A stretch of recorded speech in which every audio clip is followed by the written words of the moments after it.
Good morning students. Now we are going to bioswology class. Third lesson, tissue level of organization. Previous class we are discussed about glandular epithelium. அதாவது இதற்கு முன்னர் உள்ள வகுப்பில் சுரப்பு epithelium என்பதை பார்த்தோம். Now this class we are discussing about connective tissues. இந்த வகுப்பில் நாம் இணைப்பு திசு என்பதை பார்ப்போம். What is meant by connective tissues?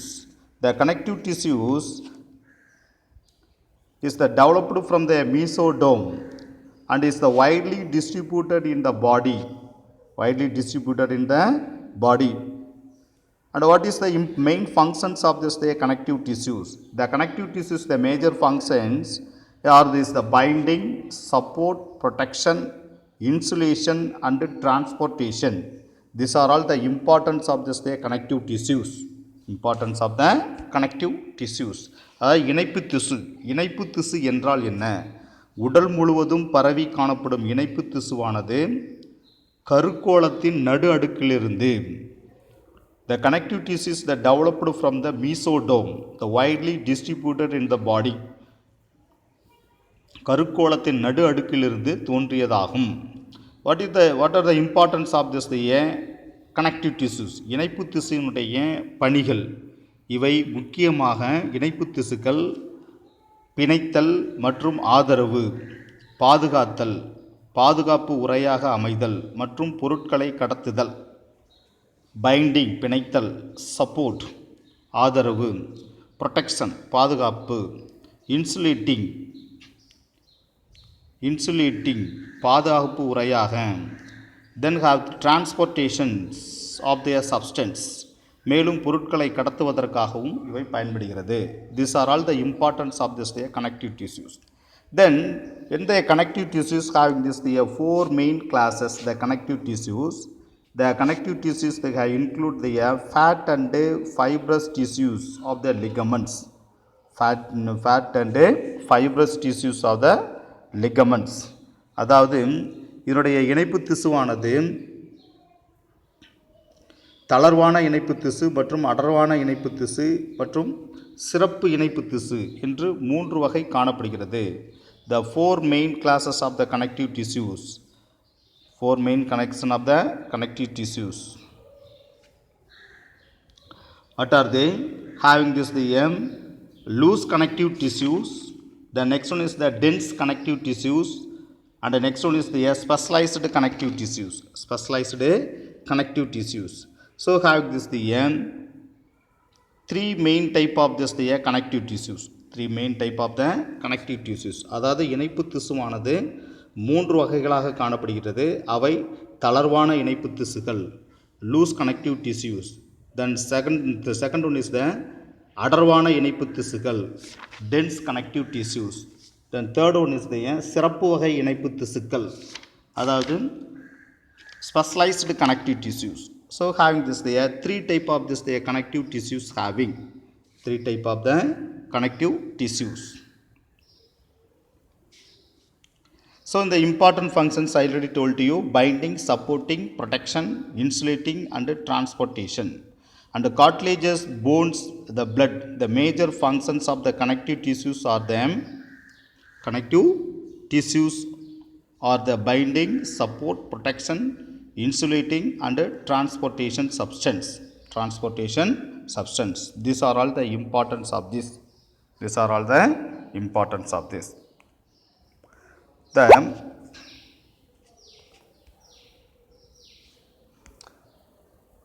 This is the classifications of this the connective tissues.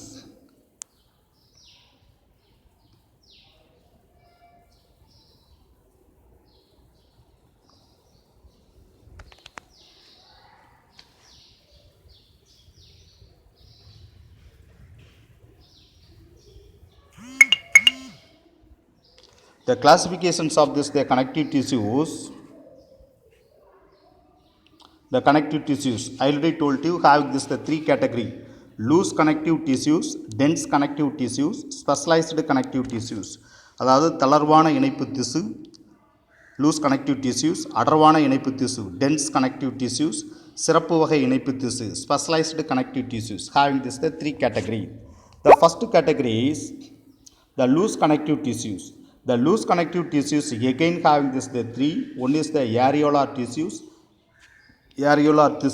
adipose tissue, reticular tissue என்று மூன்று வகை காணப்படுகிறது.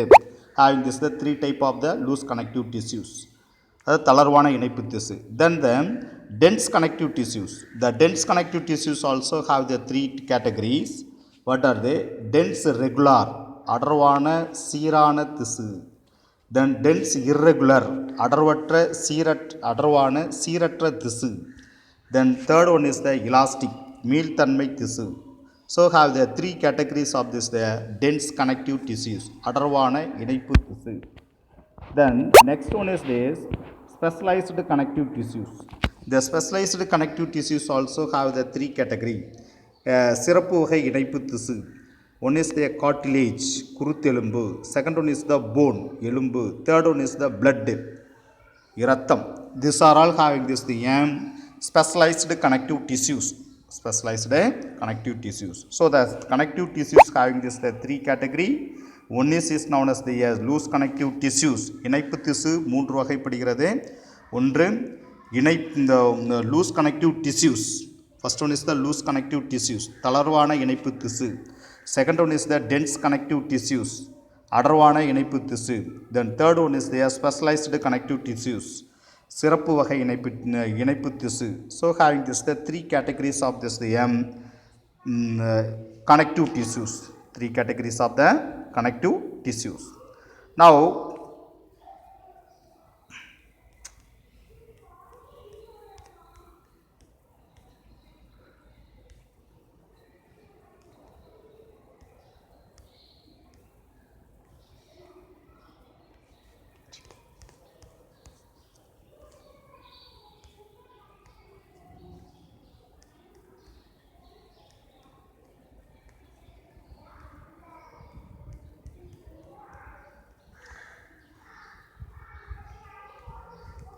the first one is this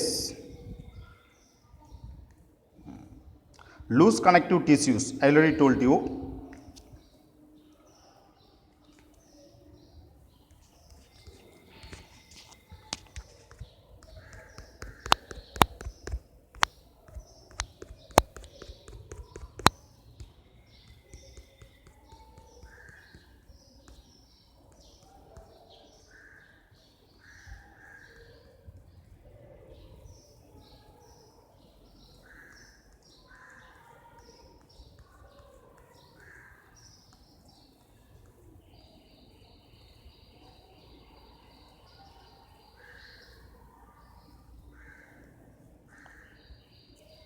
The first one is the loose connective tissues. I already told you have the three categories. One is the areolar tissues, adipose tissues, reticular tissues. தளர்வான இணைப்பு திசு மூன்று காணப்படுகிறது. The first one is the before that we are discussing about the components of the connective tissues. Components of the connective tissues.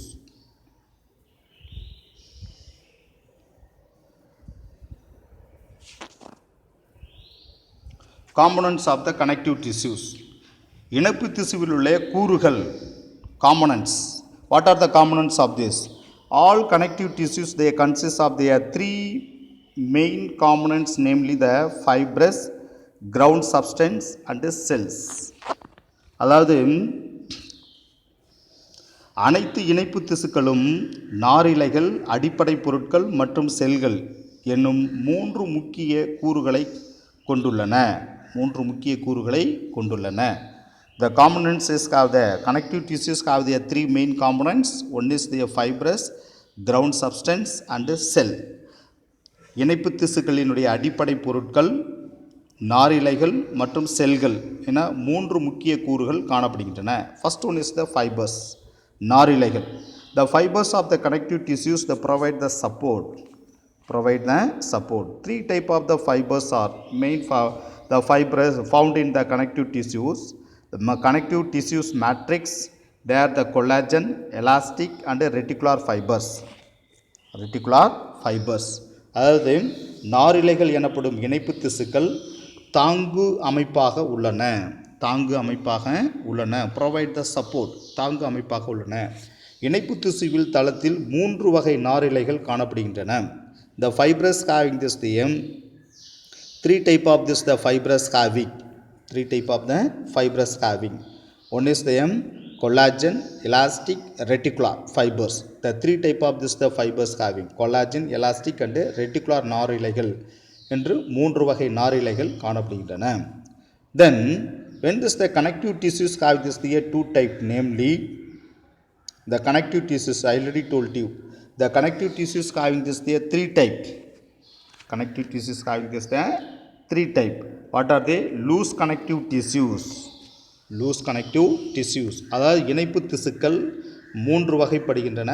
அவை தளர்வான இணைப்பு திசு. Loose connective tissues. The loose connective tissues having this the 3 category: areolar, adipose and reticular. தளர்வான இணைப்பு திசுவில் areolar, adipose மற்றும் reticular காணப்படுகின்றன. Then second category dense connective tissues. Dense connective tissues அடர்வான இணைப்பு திசுக்கள்.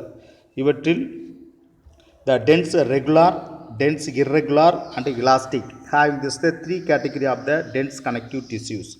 அடர்வான இணைப்பு திசுக்களில் அடர்ந்த, சீரான, அடர்ந்த, சீரற்ற மற்றும் மீள்தன்மையுடைய திசுக்கள் காணப்படுகின்றன. Then third category specialized connective tissues. சிறப்பு வகை இணைப்பு திசுக்கள். Having this include the cartilage, bone and blood. சிறப்பு வகை இணைப்பு திசுக்களில் குருத்தெலும்பு, எலும்பு மற்றும் இரத்தம் ஆகியவை உள்ளடக்கியதாகும். These are all the importance of this. The next one is the first category is known as loose connective tissues. First category is known as the loose connective tissues. In this the tissues, the cells, the fibers are the loosely arranged in the semi-fluid ground substance. Semi-fluid ground substance. That is called as the loose connective tissues. Loose connective tissues. அதாவது இவ்வகை திசுக்களில் உள்ள செல்களும் நாரிழைகளும் அரை திரவ வடிவத்தில் காணப்படுகின்றன. Semi-fluid ground substance. Semi-fluid ground substance. For example, areolar connective tissues. The first one is the areolar connective tissues. The loose connective tissues have the 3 category: areolar, adipose, reticular. First one is the areolar connective tissues. The beneath the skin act the support, the framework for the epithelium and act the reservoir of this the water and the salt for the surrounding the body tissues. Surrounding the body tissues. Hence the aptly is called as the tissues fluid. Tissues fluid. This is the importance of the 2 mark question. What is meant by tissues fluid? திசு திரவம் அதாவது அடிப்படையான பொருட்களில் தளர்வாக அமைந்துள்ளன. எடுத்துக்காட்டாக areolar இணைப்பு திசுவானது எபித்தீலியத்திற்கு தாங்கும் சட்டகமாகவும் சூழ்ந்துள்ள உடல் திசுக்களுக்கு நீர், உப்பு போன்றவற்றை தேக்கி வைக்கும் இடமாகவும் அமைவதால் the reservoir of the water and the salt for the surrounding body tissues. So it's known as the hence the aptly called as the tissues fluid. எனவே இவற்றை திசு திரவம் என்று அழைக்கப்படுகிறது, பொருத்தமாக அழைக்கப்படுகிறது. This is the important for the 2 mark question. It contains the fibroblast, macrophages and mast cells. It contains the fibroblast, macrophages and mast cells having. These are all the importance of this. The next one is the adipose tissues.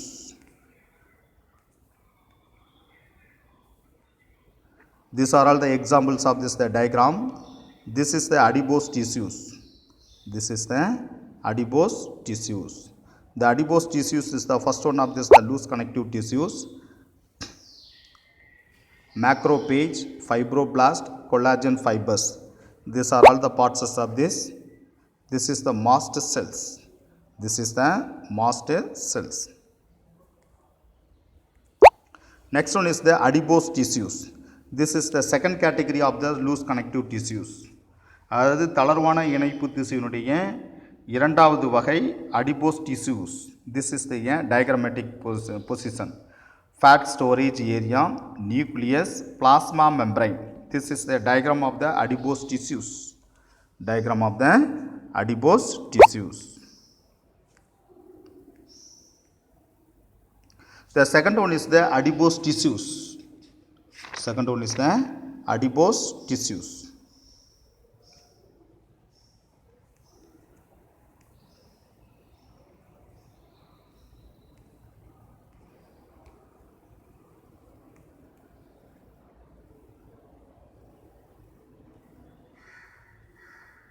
The adipose tissues is similar to the areolar tissues in the structure and functions and located beneath the skin. Beneath the skin. அதாவது தோலுக்கு அடியில் காணப்படும் adipose டிஷ்யூவானது அமைப்பிலும் செயலிலும் areolar திசுவை ஒத்து காணப்படுகிறது. The similar to the adipose similar to the areolar tissues. The adipose tissues அமைப்பிலும் செயலிலும் ஏரியோலார் திசுவை போன்று காணப்படுகிறது adipose tissue. The adipocytes they commonly called as the adipose or their fat cells. The predominant and account for their 90% of this the tissues mass. 90% of the tissues mass.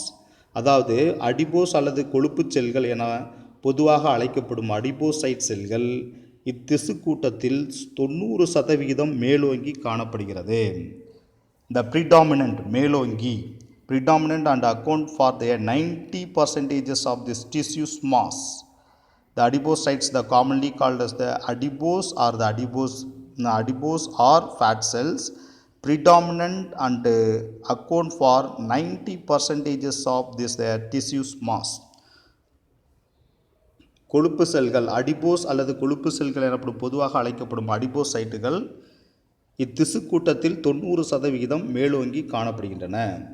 The cells of the tissue store the fat and the excess the nutrients which are not utilized immediately or the converted to the fat and are the stored the tissues. Stored the tissues. இத்திசுவில் உள்ள செல்கள் நேரடியாக கொழுப்பையும் பயன்படுத்தப்படாத இதர அதிகப்படியான உணவுப் பொருட்களையும் கொழுப்பாக மாற்றி திசுக்களில் சேமித்து வைக்கிறது. The cells of the tissues that store the fat and the excess nutrients which are not utilized immediately are converted to their fat and are stored in the tissues. இதர அதிகப்படியாக உணவுப் பொருட்கள் திசுவில் கொழுப்பையும் பயன்படுத்தப்படாத இதர அதிகப்படியான உணவுப் பொருட்களையும் கொழுப்பாக மாற்றி திசுக்களில் சேமித்து வைக்கின்றன. Then the adipose tissues is the richly vascularized in indicating the high metabolic activity. High metabolic activity. திசுவில் உள்ள செல்கள் நேரடியாக கொழுப்பை பயன்படுத்தப்படாத இதர அதிகப்படியான உணவுப் பொருட்களையும் கொழுப்பாக மாற்றி திசுக்களில் சேமித்து வைக்கின்றன. அடிபோஸ் திசுவானது வளர்ச்சிதை மாற்றம் மிகுந்த இடம் என்பதை அதில் உள்ள அதிகப்படியான இரத்த குழாய்கள் இரத்த ஓட்டம் உணர்த்துகின்றன. Adipose tissues the richly vascularized the indicating the high metabolic activities. வளர்ச்சிதை மாற்றம் மிகுந்த இடம் என்பதை இரத்த குழாய்கள் இரத்த ஓட்டம் உணர்த்துகின்றன. While the fasting, thus the cells maintaining their life by the producing their supplying the energy as their fuel. அதே சமயம் நாம் உணவு உண்ணாத நிலையில் during the fasting உணவு உண்ணாத நிலையில் இச்செல்கள் எரிபொருளாக அமைந்து ஆற்றலை உருவாக்கி வழங்கி நமக்கு வாழ்வை பராமரிக்கின்றது. The cells maintain by their producing and supplying the energy as a fuel. The adipose tissues are also found in the subcutaneous tissues. The surrounding this the kidney, eyeball, heart, etc. Where is situated the adipose tissues? The 2 mark questions. The adipose tissues also found in this the subcutaneous tissues surrounding the kidney, eyeball and heart, etc. அதாவது adipose திசு எங்கு காணப்படுகிறது? Adipose திசுவானது தோல் அடி திசுவாகவும் சப்குட்டேனியஸ் தோல் அடி திசுவாகவும் சிறுநீரகம், கண்கோளம், இதயம் போன்ற உறுப்புகளை சூழ்ந்தும் அடிபோஸ் டிஷ்யூஸ் காணப்படுகிறது. Then this the adipose tissues having this the 2 categories, 2 types. One is the white adipose tissues called as the white fat and white adipose tissues, and second one is the brown fat or the brown adipose tissues. எனவே இந்த adipose திசு இரண்டு வகைப்படுகிறது. அவை வெள்ளை கொழுப்பு அல்லது வெள்ளை adipose திசு எனவும் பழுப்பு கொழுப்பு அல்லது பழுப்பு அடிப்போஸ் திசு எனவும் இரண்டு வகைப்படுகிறது. So the adipose tissues have the two category. The first one is the white. The white adipose tissues are the white fat. The adipose tissues which is they contain the abundant the mitochondria or this the first one is the adipose tissues they contain the abundant the mitochondria is called as the brown adipose tissues or the brown fat. Brown adipose tissues are the brown fat. அதாவது எண்ணற்ற மைட்டோகாண்ட்ரியாவை கொண்ட adipose திசுவானது பழுப்பு கொழுப்பு அல்லது பழுப்பு adipose திசு என்று அழைக்கப்படுகிறது. This is the brown fat or the brown adipose tissues. The white fat store the nutrients, whereas the brown fat used in the heat to the heat blood stream to the warm body.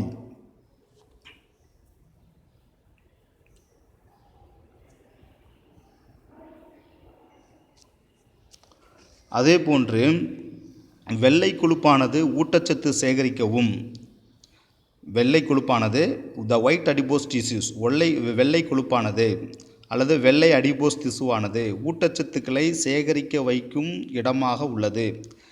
அதே சமயம் இரத்த ஓட்டத்தையும் உடலையும் வெப்பப்படுத்தும் அமைப்பாக பழுப்பு நிற கொழுப்பு செயல்படுகிறது. What are the importance of the white adipose tissues and brown adipose tissues? Differentiate. What is the differentiate between this the white adipose tissues and brown adipose tissues? வெள்ளை adipose திசுவுக்கும் பழுப்பு adipose திசுவுக்கும் உள்ள வேறுபாடு.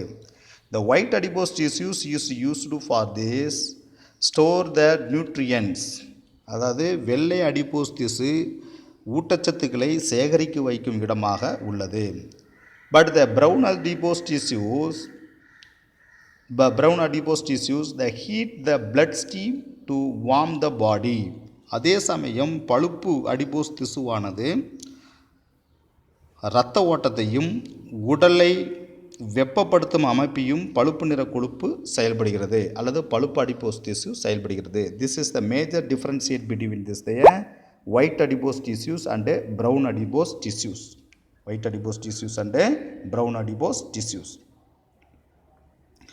Then the brown adipose, the brown fat is the produced the heat by the non-severing thermogenesis in neonates.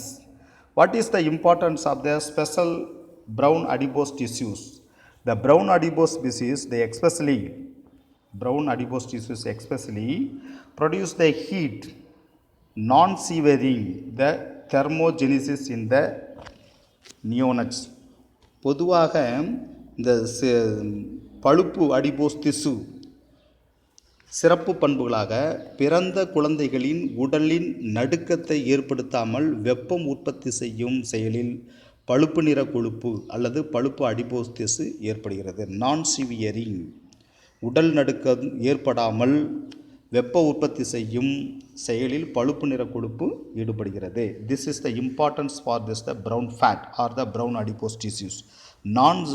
The brown fat produce the heat by non-severing the thermogenesis in neonates. Neonates-na குழந்தைகளில் உடல் நடுக்கத்தை ஏற்படாமல் வெப்பம் உற்பத்தி செய்து பாதுகாக்கிறது பழுப்பு நிற கொழுப்பு. This is the important for this. Then third category is known as the reticular connective tissues.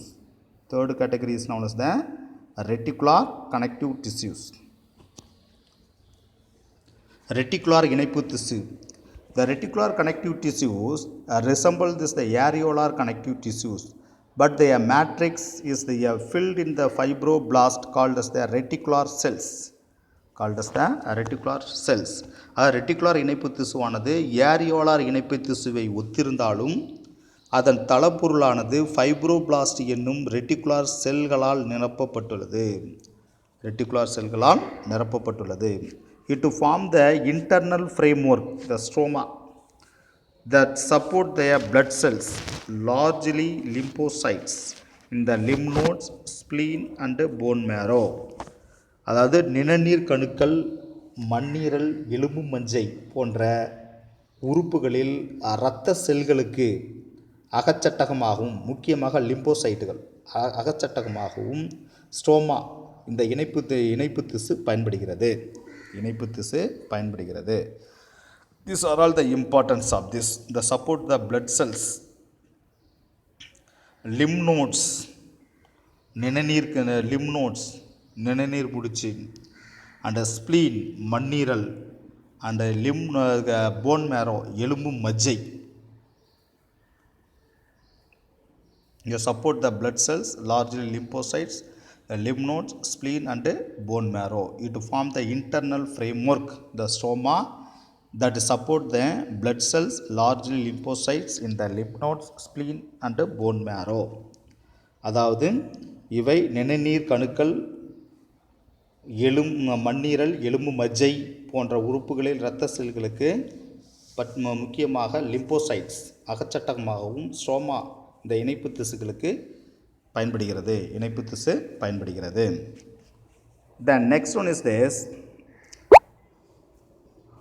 dense connective tissues. Next one is the dense connective tissues.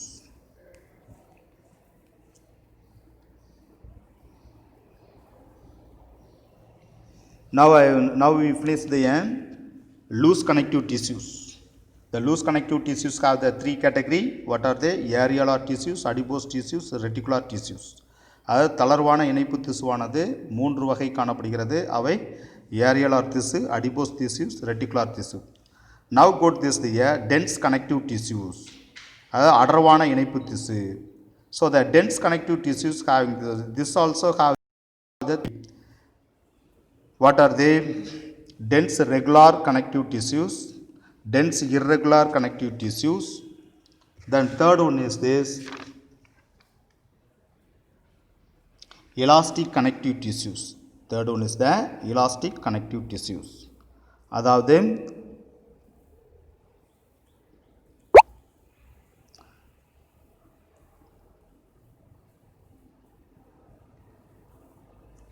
அடர்வான இணைப்பு திசுவானவும் 3 வகைப்படுகிறது. அடர்வான சீரான திசு,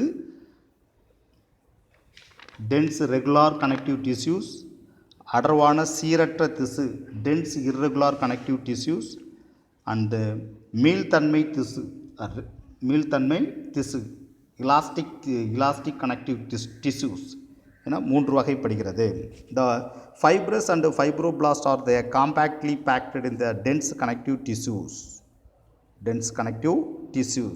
The orientation of the fibers that show a reticular or the irregular pattern is called as the dense regular and dense irregular tissues. Dense regular and dense irregular tissues. அதாவது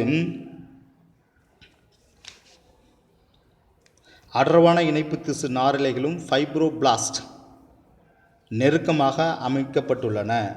நாரிழைகள் அமைந்திருக்கும் முறையான மற்றும் முறையற்ற பாங்கினை பொறுத்து இந்த இணைப்பு திசுவானது அடர்வான சீரான இணைப்பு திசு எனவும் அடர்வான சீரற்ற இணைப்பு திசு எனவும் 2 வகைப்படுகிறது. So the dense connective tissues, based on the fibers arrangement, orientation of the fibers show irregular or the regular. அவை அமைந்திருக்கும் தன்மையை பொறுத்து, நாரிழைகள் அமைந்திருக்கும் முறையான மற்றும் முறையற்ற தன்மையை பொறுத்து 2 வகைப்படுகிறது. One is having this the dense regular connective tissues, அடர்வான சீரான இணைப்பு திசு. Another one is the dense irregular connective tissues, அடர்வான சீரற்ற இணைப்பு திசு என 2 வகைப்படுகிறது. The first one is this dense regular connective tissues. Primarily they contain the collagen fibers in the rows between the many parallel bundles of the tissues and a few elastic fibers. அதாவது இவற்றில் அடர்ந்த சீரான இணைப்பு திசு, dense regular connective tissues, அடர்ந்த சீரான இணைப்பு திசுவில் முக்கிய பொருளாக கொலாஜன் இலைகள், the collagen இலைகள் காணப்படுகின்றன. இவை இணையாக அமைந்த தசைக்கற்றைகளும் சில மீள்தன்மையுடைய இலைகளுக்கும் இடையில் அமைந்துள்ளன. இணையாக அமைந்த தசைக்கற்றைகளுக்கும் சில மீள்தன்மையுடைய இலைகளுக்கும் இடையில் காணப்படுகின்றன. இவை அடர்வான சீரான இணைப்பு திசு.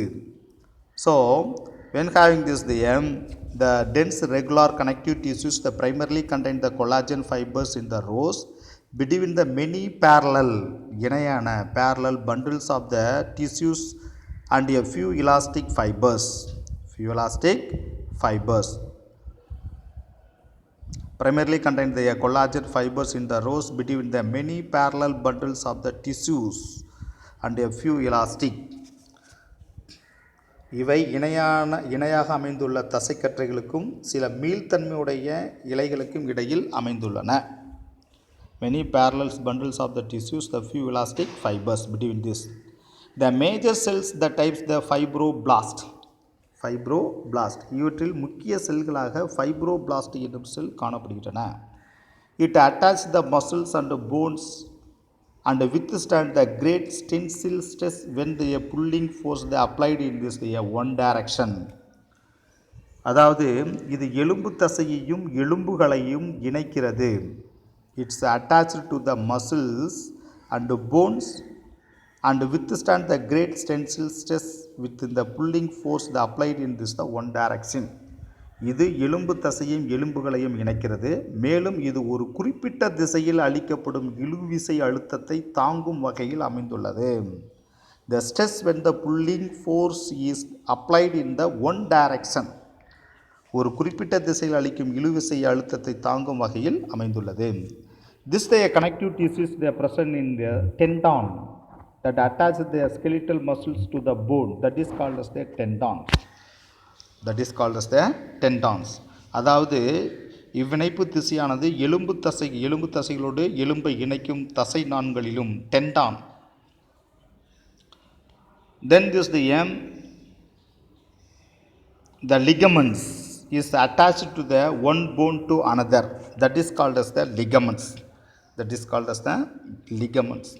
அதே போன்று எலும்பிணைப்பு நாண்கள் ஒரு எலும்பையும் இன்னொரு எலும்பையும் மற்றொரு எலும்பையும் இணைக்கக்கூடிய நார்கள் எலும்பு இணைப்பு நார்கள் என்று அழைக்கப்படுகிறது. இதற்கு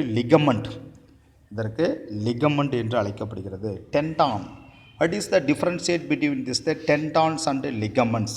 Tendons என்பது when the connective between this the muscles to bone, in this the fiber is known as the tendon. அது எலும்பையும் தசையையும் இணைக்கக்கூடிய தசை நார்களுக்கு எலும்பிடை தசை நார்களுக்கு டெண்டான் என்று அழைக்கப்படுகிறது. ligaments, when this the such type of this the fibers join between the two bones, that is called as the ligaments. ஒரு குறிப்பிட்ட நாரானது இரண்டு எலும்புகளையும் இணைக்கக்கூடிய நார்கள் லிகமெண்ட் என்று அழைக்கப்படுகிறது. These are all having this the fibroblast. இவைகளில் ஃபைப்ரோபிளாஸ்ட்கள் காணப்படுகின்றன. Then next one is this. Next type is known as the dense irregular connective tissues. The dense irregular connective tissues having this the bundle of thick collagen fibers and the fibroblast which are arranged irregularly. சீரற்ற அதாவது அடர்ந்த சீரற்ற இணைப்பு திசு. இவை சீரற்ற அமைந்த தடித்த கொலாஜன் நார் கற்றைகளும் ஃபைப்ரோபிளாஸ்டுகளும் அடர்ந்த சீரற்ற இணைப்பு திசுக்கள் எனப்படுகிறது. Dense irregular connective tissues have the bundles of the thick collagen fiber and fibroblast which are arranged irregularly, சீரற்று அமைந்து காணப்படுகிறது. The major cell type of this the fibroblast, it is able to withstand tension exerted in many directions and provide the structural strength. அதாவது இதில் fibroblast வகை செல்கள் முதன்மையானவையாகும். The major cells type is known as the fibroblast. இந்த dense irregular connective tissues, அதாவது அடர்ந்த சீரற்ற இணைப்பு திசுக்களில் ஃபைப்ரோபிளாஸ்ட் செல் வகைகள் முதன்மையானவையாகும். This is the importance of this major cell types, and it's able to withstand the tension they exerted in the many direction and to provide the structural strength. இது பல திசுக்களில் இருந்து வரும் இழுவிசையை தாங்கி அமைப்பு ரீதியான வலுவை தருகிறது. Many direction and to provide the structural strength. இவை பல திசைகளிலிருந்து வரும் இழு விசையை தாங்கி அமைப்பு ரீதியான வலுவை தருகிறது. The provide the structural strength. The many direction and to provide the structural strength. Some elastic fibers also present. இதில் சில மீள்தன்மையுடைய நாரிழைகளும் காணப்படுகின்றன. elastic fibers மீள்தன்மையுடைய நாரிழைகளும் காணப்படுகின்றன. It is found in the skin as the leathery, the dermis, and to form the fibrous capsule of the organs such as the kidneys, bone, cartilage, muscles, and nerves and joints. These are all having this dense irregular connective tissues. அதே போன்று மேலும் இவை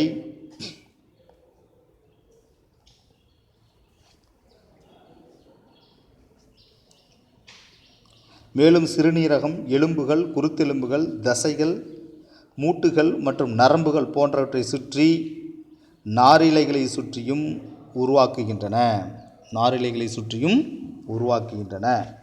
These are all the importance of this the dense irregular connective tissues. இவை அடர்ந்த சீரற்ற இணைப்பு திசுக்களினுடைய முக்கியத்துவம் ஆகும்.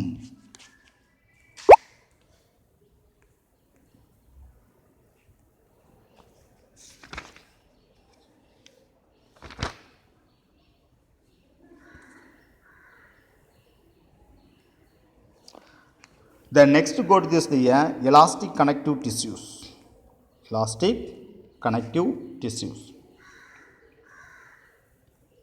The third category is of this the tissues.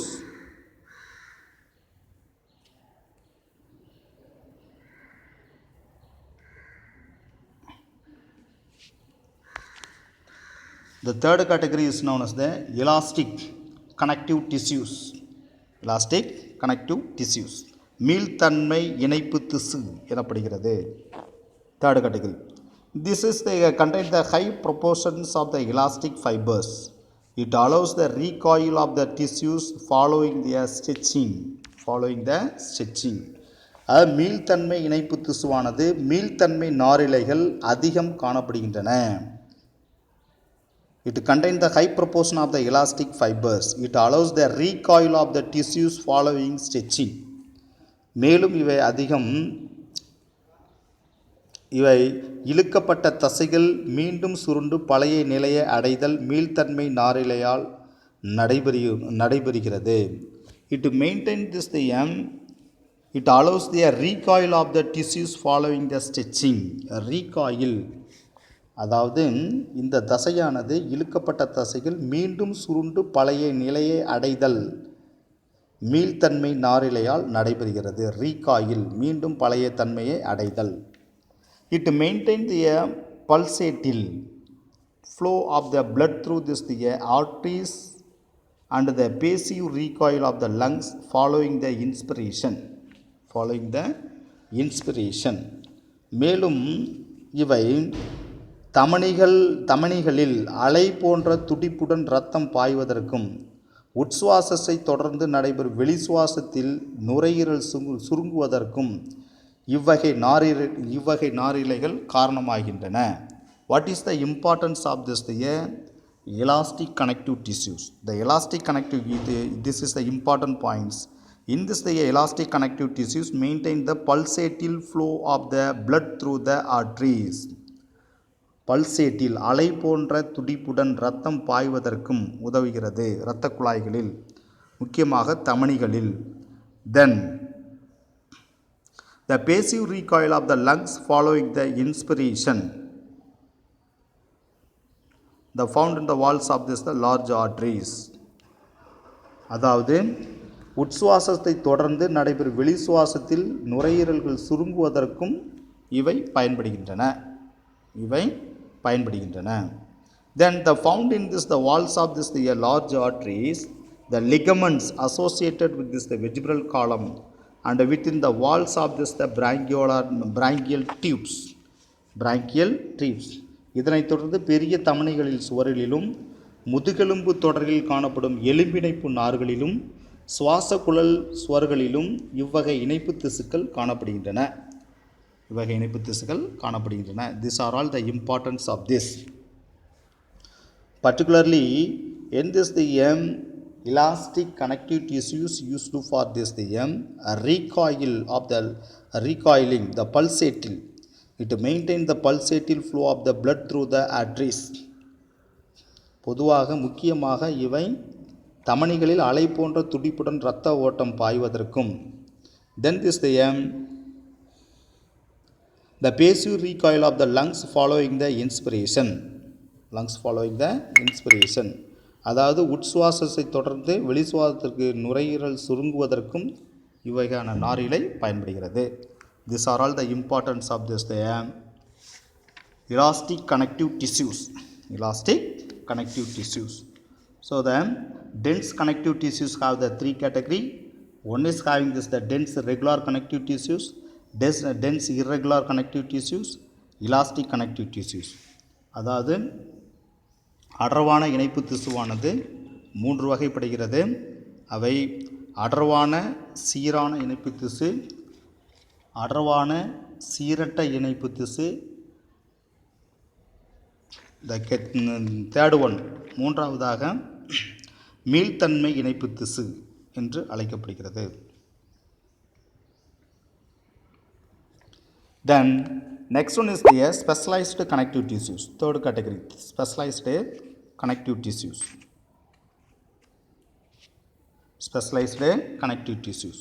சிறப்பு வகை இணைப்பு திசு. The specialized connective tissues are classified as the cartilage, bone and blood. The cartilage is the intracellular materials of the cartilage is the solid. பொதுவாக சிறப்பு வகை இணைப்பு திசு 3 வகைப்படுகிறது. அவை குருத்தெலும்பு, எலும்பு மற்றும் இரத்தம் எனப்படுகிறது. The specialized connective tissues have the 3. One is the cartilage, bone and blood. குருத்தெலும்பு, எலும்பு மற்றும் இரத்தம். The first one is the cartilage. The cartilage is the intracellular material. Cartilage is the solid. This is the diagrammatic position of this the cartilaginous bone. This is the cartilaginous fiber. அதாவது குருத்தெலும்பு நார் and cartilaginous cell. குருத்தெலும்பு cell. So this is the examples of the diagrams of the cartilages. So in this the cartilages is having this the solid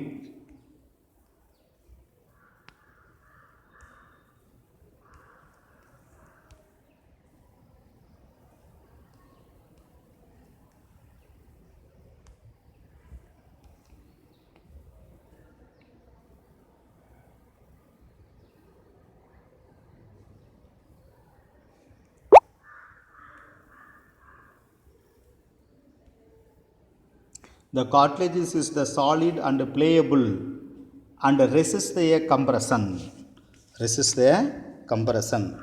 அதாவது குருத்தெலும்பு, இந்த குருத்தெலும்பானது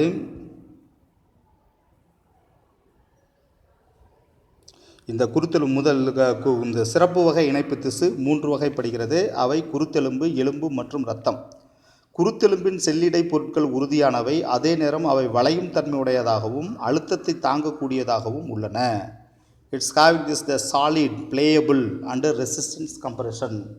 This is the general characters of this solid and pliable and resisting compression. This is the general characters of this the cartilage. அது குருத்தெலும்பானது இவை உறுதியாகவும் வளையும் தன்மையுடைய solid உறுதியாகவும், playable வளையும் தன்மையுடையதாகவும், resist the compression அழுத்தத்தை தாங்கக்கூடியதாகவும் உள்ளன. The cells of this they are chondrocytes and enclosed the small cavities within the matrix secreted by them matrix. அதே நேரம் இவை திசுவில் உள்ள செல்கள் கான்ட்ரோசைட்டுகள் அவைகளால் உருவாக்கப்பட்ட தள திசு உள்ள சிறிய குழிகள் பொதிந்து காணப்படுகின்றன. சிறிய குழிகளுக்குள் பொதிந்து காணப்படுகின்றன. கான்ட்ரோசைட்ஸ். The chondrocytes are the enclosed a small cavity within the matrix secreted by them. Within the matrix the secretum. திசுவில் உள்ள செல்கள் கான்ட்ரோசைட்டுகள் அவைகளால் உருவாக்கப்பட்ட தள திசுவில் உள்ள சிறிய குழிகளுக்குள் பொதிந்து காணப்படுகின்றன. The most of the cartilage in the vertebrate. The embryos are replaced by the bones in the adult. Bones in the adult. அதாவது முதுகெலும்புகளில் கருநிலையில் காணப்படும் பெரும்பாலான முதுகெலும்பானது பெரியவர்களாலானதும் எலும்புகளாக மாற்றப்படுகிறது. குருத்தெலும்புகள் இவை குருத்தெலும்புகளெல்லாம் கருநிலையில் பெரும்பாலான குருத்தெலும்புகளானது பெரியவர்களானதும் எலும்புகளாக மாற்றப்படுகிறது. The most of the cartilage குருத்தெலும்பு the vertebrate embryos are replaced by the bones in the adult. Bones in the adult. The cartilage is present in the tip of the nose. Where is situated the cartilageous bone? The cartilageous bone is have the tip of the nose, outer ear joints, ear pinna, between the adjacent bones of the vertebral column, limbs and hand in adult. These are all having this cartilageous bone. அதாவது பொதுவாக இந்த குருத்தெலும்புகளானது மூக்கின் நுனிப்பகுதி tip of the nose, வெளிக்காது இணைப்புகள் outer year joints and செவி மடல் year பின்னா அடுத்தடுத்த முதுகெலும்புக்குள்ள இடைப்பட்ட பகுதி between the adjacent bones of the vertebral column. Then limbs கை கால்கள் limbs and hand கை கால்கள் போன்றவற்றில் காணப்படுகின்றன. குருத்தெலும்புகள் காணப்படுகின்றன. The next one is the bone.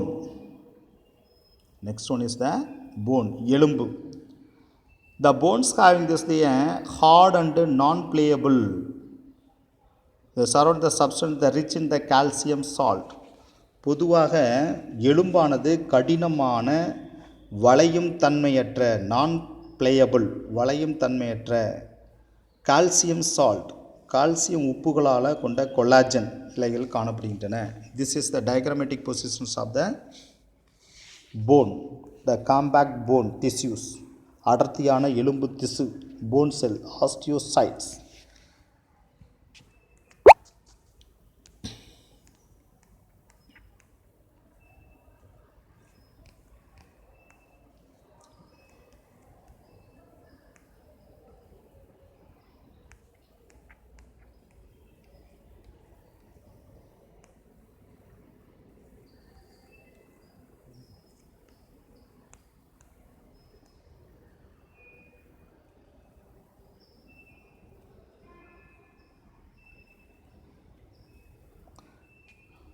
Then the bones having this, the bone is having this the hard and non-pliable ground substance and rich in the calcium salt and the collagen fibers. The collagen fibers. பொதுவாக எலும்பானது கடினமான வளையும் தன்மையற்ற non-pliable வளையும் தன்மையற்ற calcium உப்புகளாலும் கொல்லாஜன் இலைகளாலும் வலுவூட்டப்பட்ட தளப்பொருளாக கொண்ட அமைப்பாக எலும்புகளாகும். உடலுக்கு சட்டமாக அமைந்து உருவத்தை அளிக்கக்கூடிய அமைப்பாக இவை உள்ளன. which gives the strength to the bone. It is the main tissues that provide the structural frame to the body. இவை முக்கியமாக உடலுக்கு சட்டமாக அமைந்து உருவத்தை அளிக்கக்கூடிய அமைப்பாக உள்ளன. The bones support protect the softer tissues and organ. மென்மையான திசுக்களையும் உறுப்புகளையும் பாதுகாத்து ஆதரவளிக்கும் அமைப்புகள் எலும்புகள் ஆகும். Then the bone cells is the osteocytes are the present in the space called as the lagunae. is called as the lacunae. The lacunae is the important one mark question. அதாவது லாகுனே எனப்படும் குழிகளில் ஆஸ்டியோசைட்டுகள் எனப்படும் எலும்பு செல்கள் காணப்படுகின்றன. எலும்பு செல்கள் காணப்படும். The bone cells or the osteocytes are the present in the space called as the lacunae. லாகுனே எனப்படும் குழிகளில் ஆஸ்டியோசைட்டுகள் எனப்படும் எலும்பு செல்கள் காணப்படுகின்றன. limb bone such as the long bones of the leg, they serve the weight bearing the functions. அதாவது கால்களில் உள்ள நீளமான எலும்புகள் உடலில் மொத்த எடையை தாங்கும் பணியை செய்கின்றன.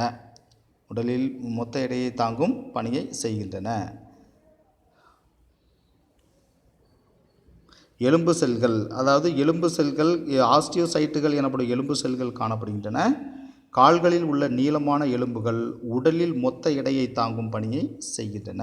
The limb bones such as the long bones of the legs, they serve their weight bearing functions. அதாவது உடல் எடையை தாங்கக்கூடிய பணியை செய்கின்றன. கால்களில் உள்ள நீளமான எலும்புகள். They also interact the skeletal muscles attached to them, bring them the movements. அதாவது இவை எலும்பு தசைகளோடு இணைந்து உடலில் இயக்கத்திற்கு உதவுகின்றன. The bone marrow in some bones of the site of the protection of the blood cells. எலும்புகளில் உள்ள எலும்பு மஜ்ஜை, போன் மேரோ, எலும்பு மஜ்ஜையிலிருந்து இரத்த செல்கள் உருவாகின்றன. The bone marrow in the some bone in the site of the protection of blood cells. எலும்புகளில் காணப்படுகின்ற எலும்பு மஜ்ஜையிலிருந்து இரத்த செல்கள் உருவாகின்றன. This is the importance of this. Then last one is known as the blood. The blood also one of the connective tissues. இரத்தம் இவையும் ஒரு இணைப்பு திசுவாகும். சிறப்பு வகை இணைப்பு திசு, specialized connective tissues. It is found in the connective tissues containing the plasma, red blood cells, RBC, white blood cells and blood platelets. பொதுவாக இரத்தம் என்பது பிளாஸ்மா, சிவப்பணுக்கள், வெள்ளை அணுக்கள், தட்டை செல்கள் போன்றவற்றை திரவ இணைப்பு திசுவாகும். These are all liquid connective tissues or the fluid connective tissues. It functioning as the transport medium for the cardiovascular system, carrying the nutrients, waste, respiratory gases through the body. What are the important functions of this blood? இரத்தத்தினுடைய முக்கியமான பணிகள். This is the important for this 2 mark question. இதய இரத்த குழல்கள் மண்டலத்தில் ஊட்டப்பொருட்கள், கழிவு, carrying the nutrients, ஊட்டப்பொருட்கள், கழிவுப் பொருட்கள், waste, சுவாச வாயுக்கள், respiratory gases ஆகியவற்றை உடல் முழுவதும் கடத்தும் ஊடகமாக இரத்தம் உள்ளது. Through this body. These are all the importance of this tissues. So the specialized connective tissues have the 3 category. What are they? Cartilaginous bone and blood. அதாவது சிறப்பு வகை இணைப்பு திசுகள் 3 வகைப்படுகிறது. அவை குருத்தெலும்பு, எலும்பு, இரத்தம் என 3 வகைப்படுகிறது. This is the diagrammatic position of this. These are all the diagrammatic positions.